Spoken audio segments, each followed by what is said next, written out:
हाँ जी दोस्तों, सत श्री अकाल, सलाम, नमस्ते। अज की वीडियो विच तुहानूं बनाउणा सिखाउने आ जी बरीटो। एक मैक्सीकन फूड है जी, ते जिहड़ी ये रेसिपी है ये होममेड रेसिपी है जी। ये घरे आप बनाया जी, ते ये किद्दां बनाउणा आओ तुहानूं दसदे जी।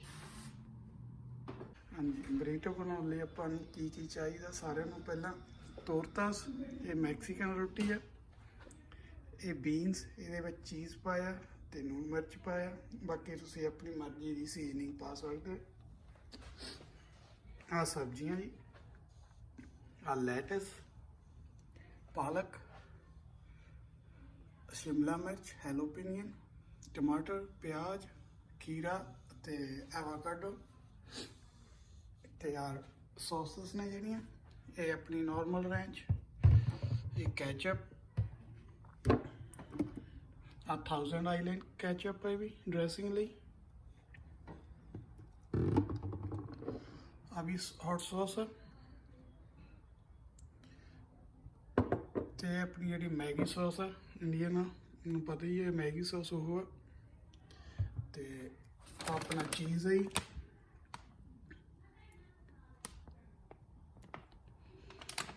ये अपने आ गई स्प्रे, कुकिंग स्प्रे। ये सारा कुछ अपन चाहिए। इस तो अगे शुरू करते जी, बरीटो बनाने शुरू करते जी। सारे पहले तवा गर्म कर लो तो वो कुकिंग स्प्रे ला के जी तोरतास मैक्सीकन रोटी इनू गर्म कर लो थोड़ी।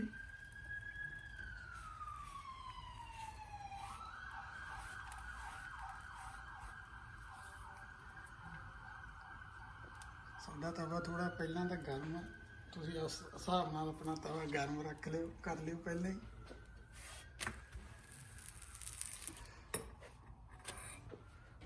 इस तो बाद ये सारा समान पा लेना। लैटस पा लेनी थोड़ी थोड़ी।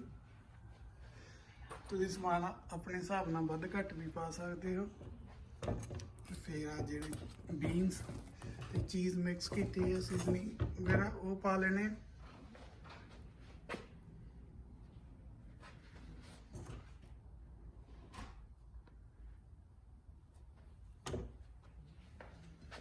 फिर पालक,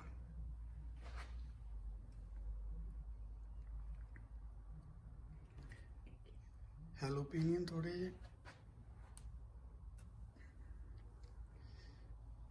शिमला मिर्च, कैप्सिकम, टमाटर, प्याज,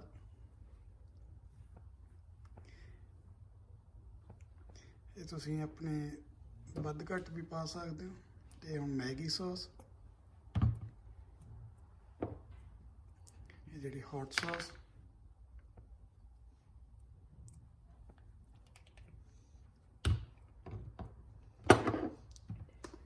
रैंच,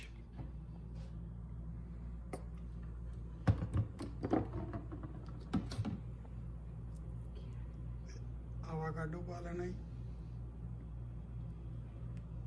खीरा पा लेना, कैचअप,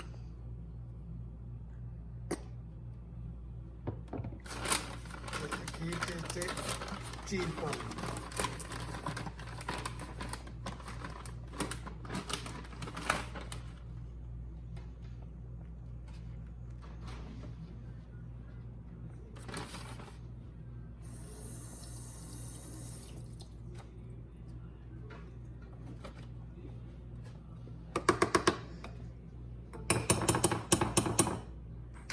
रोटी थी साइड ते घ्यो ला लेना।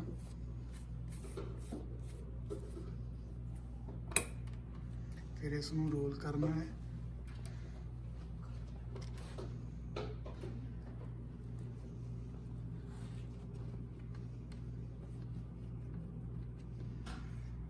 लास्ट ते इसनूं तवे ते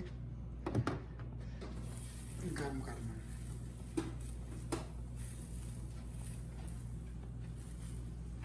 ये बरीटो बनाने बहुत ही ईजी ते सिंपल है, ते बनते भी बहुत स्वाद है।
ਰੋਟੀ ਬਰਾਊਨ ਹੋ ਗਈ ਤਾਂ ਸਮਝ ਲਓ ਤੁਹਾਡਾ ਬਰੀਟੋ ਰੈਡੀ ਆ। ਫਿਰ ਇਹ ਰੈਡੀ ਟੂ ਈਟ ਹੈ, ਖਾਣ ਲਈ ਤਿਆਰ। ਆ ਦੇਖੋ ਜੀ, ਇਹ ਤੁਹਾਡਾ ਬਰੀਟੋ ਹੋ ਗਿਆ ਰੈਡੀ। ਬਰੀਟੋ ਤਿਆਰ ਹੈ ਜੀ। ਜੇ ਤੁਹਾਨੂੰ ਵੀਡੀਓ ਵਧੀਆ ਲੱਗੀ ਲਾਈਕ ਕਰਿਓ, ਕਮੈਂਟ ਕਰਿਓ ਤੇ ਚੈਨਲ ਨੂੰ ਸਬਸਕ੍ਰਾਈਬ ਕਰਿਓ। Thank you.